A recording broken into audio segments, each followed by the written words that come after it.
Olá, meus amados irmãos. Olá, minhas amadas irmãs. A paz do Senhor a todos. Carlos, servo de Cristo, o mensageiro da palavra do Senhor. Meus irmãos, veja só. O plano satânico consiste em nos manter tão cheios de lixo que não tenhamos fome de Deus. E isto tem funcionado muito bem por séculos e séculos, meus irmãos. O inimigo tem nos feito acostumar a sobreviver em uma prosperidade terrena, porém em uma mendicância espiritual.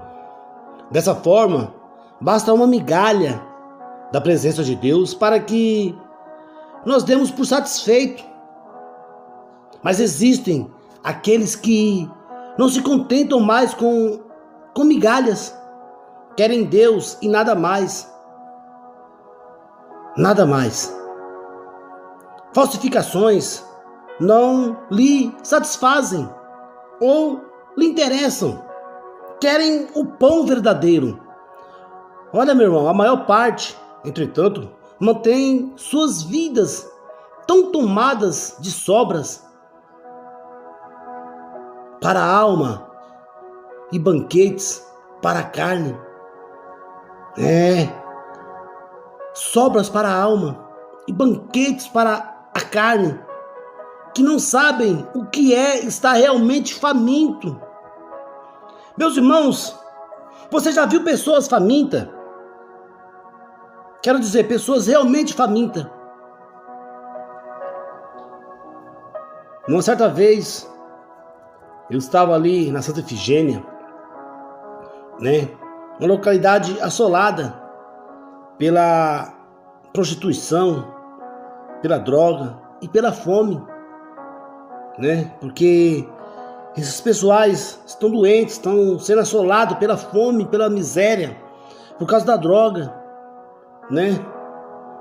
E, meu irmão, você veria o que acontece quando você chega num lugar desse e distribui, por exemplo, um saco de pão.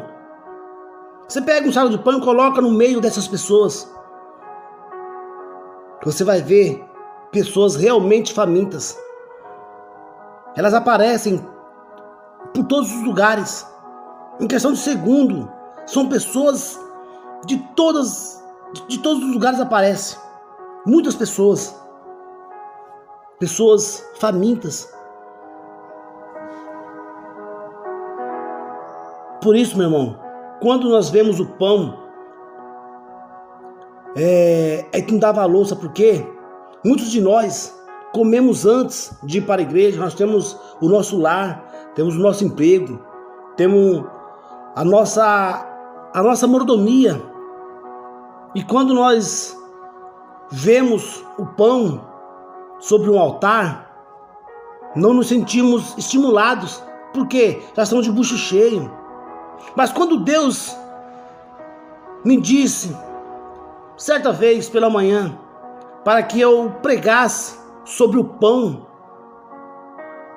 Ele disse também: filho, se eles estivessem fisicamente famintos, não agiriam da mesma forma. Não agiria.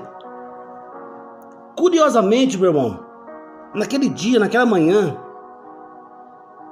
um intercessor, uma pessoa, sentiu-se constrangido, Ele ficou compelido a colocá-lo sobre o altar, aqueles pães. Nasceu naquele dia uma fome pelo pão da presença de Deus. Ou seja, aquele dia em que eu fui passar por esse bairro Santa Efigênia, e ao me deparar com aquelas pessoas, ao fazer aquele gesto de amor, entregando o pão a eles, me veio a lembrança de pessoas na igreja que não dava a mínima pelo pão sagrado. O povo estava com uma fome, mas não da presença de Deus, mas sim pelo pão na igreja. Mas da presença de Deus não queriam, sem estímulo nenhum. Meu irmão, nós temos que ser estimulados pelos céus. Temos que saber que esse é o pão que tem operado cura. Esse é o pão que tem operado restauração.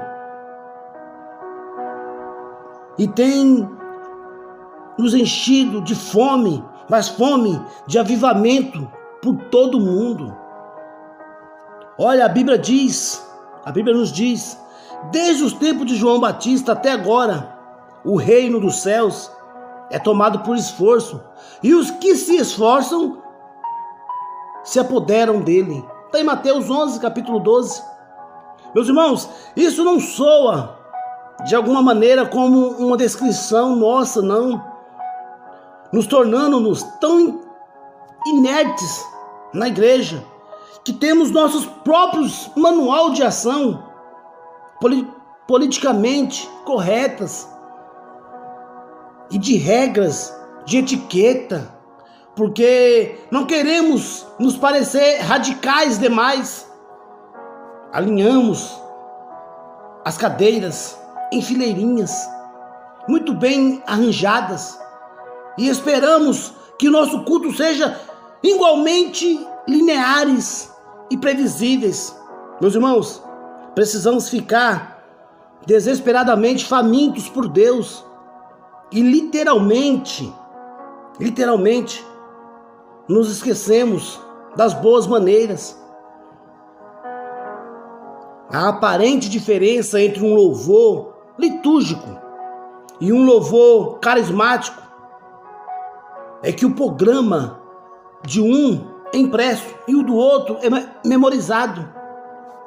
Geralmente, meu irmão, já sabem quando Deus vai falar. Geralmente já sabem. Todas as pessoas do Novo Testamento que esqueceram suas boas maneiras receberam algo de Deus. Não estou falando aqui, meu irmão, de indelicadeza propriamente dita, tá bom? Mas de indelicadeza que brota do desespero. Você se lembra daquela mulher atormentada por uma hemorragia incurável, que com dificuldade ali ela abria caminho em meio à multidão para tocar a orla das vestes do Senhor? Está lá em Mateus capítulo 9, do versículo 20 ao 22. E quanto à impertinente mulher cananeia que não parava de implorar que Jesus libertasse sua filha endemoniada, lá em Mateus 15, do versículo 22 ao 28. Embora Jesus a tenha humilhado, dizendo: não é bom tomar o pão dos filhos e lançá-lo aos cachorrinhos.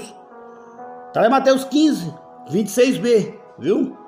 Ela persistiu, meu irmão, e foi tão indelicada, tão incômoda, ou simplesmente tão desesperadamente faminta por pão, que ela replicou, meu irmão.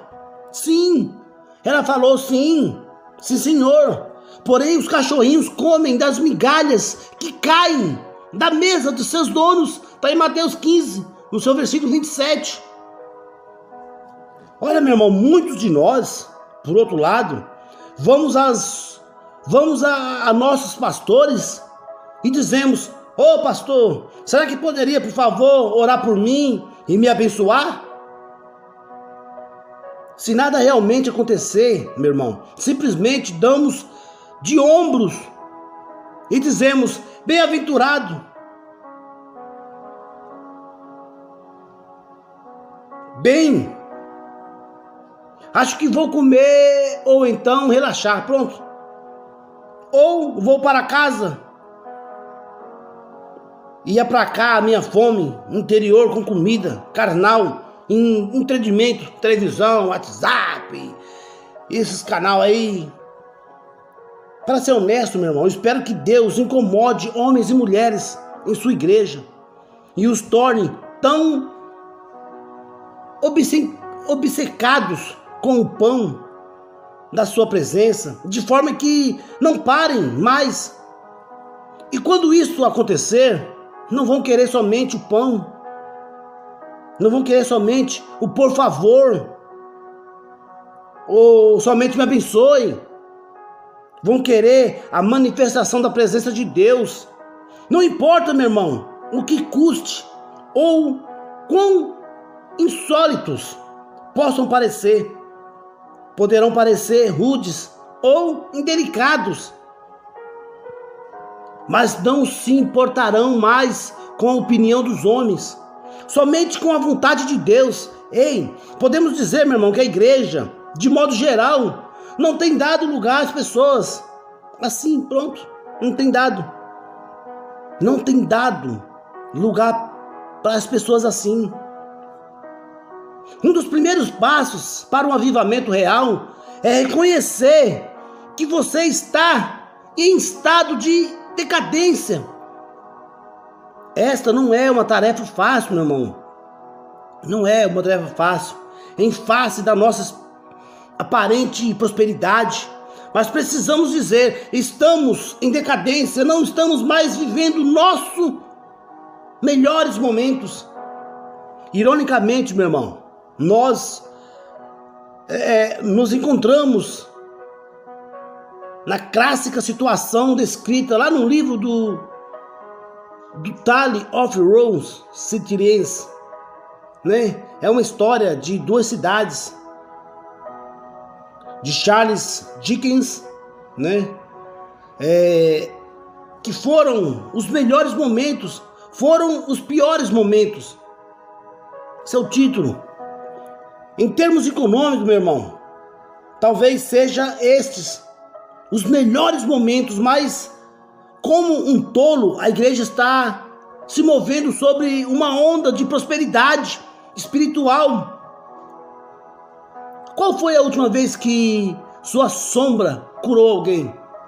Qual foi a última vez que a sua presença em algum lugar tenha levado as pessoas a dizerem: tenho que me reconciliar com Deus? Onde estão os futuros Finners?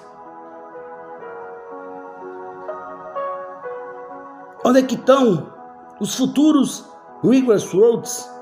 Homens que incendiaram suas gerações através do poder do Espírito Santo. Meus irmãos, não repara o meu inglês, não, que eu não sei, mal é mal, falo português, né? Então não repare o meu inglês, que vocês não vão entender nada mesmo, tá bom? Mas as maravilhas provenientes de Deus, essas vocês vão entender. Sabe por quê? Porque faziam parte dos cotidianos deles, desse povo.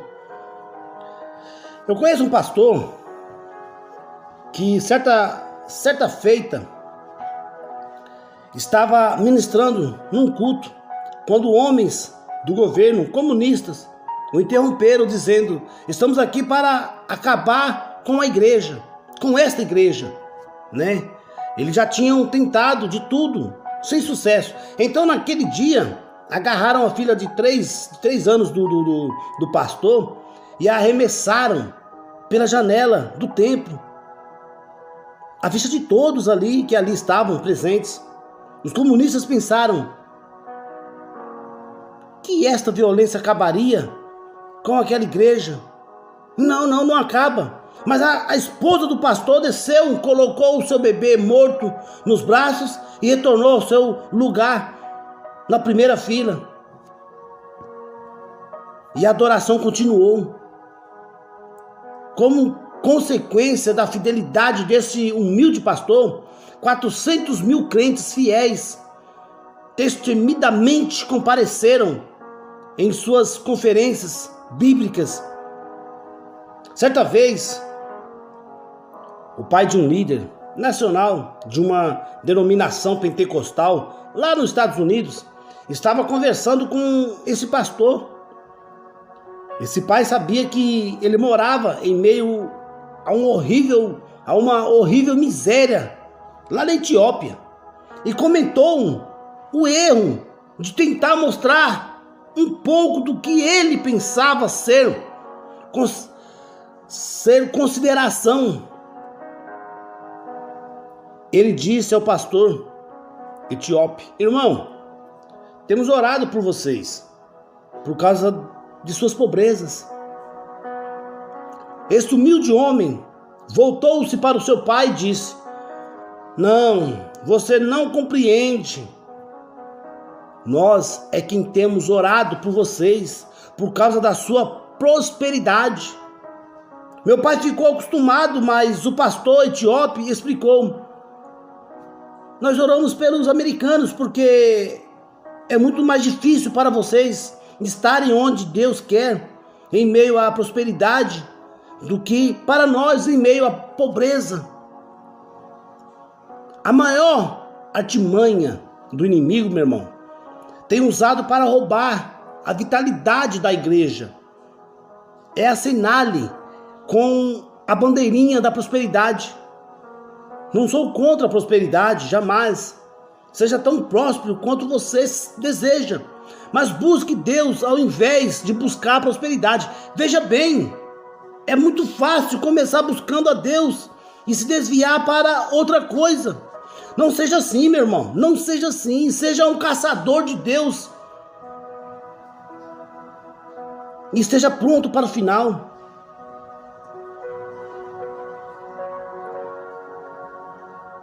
Quero me referir, meu irmão, à busca por Deus como o Senhor, como a razão principal de nossa excelência. Pós-salvação, a razão principal da nossa excelência pós-salvação. Não quero dizer que somos salvos pelas nossas obras, ou não, jamais. A salvação é a graça obtida através do sacrifício de Jesus na cruz e sua ressurreição, meu irmão. Embora possa parecer óbvio para alguns leitores, alguns ouvintes, considero importante incluir neste esclarecimento para que aqueles que queiram maior aprofundamento na palavra de Deus, busca a Deus, eu recomendo, busca a Deus, glória a Deus. E nunca esqueça, meu irmão, a maior artimanha que o inimigo tem usado para roubar a vitalidade da igreja é acenar-lhe com a bandeirinha da prosperidade.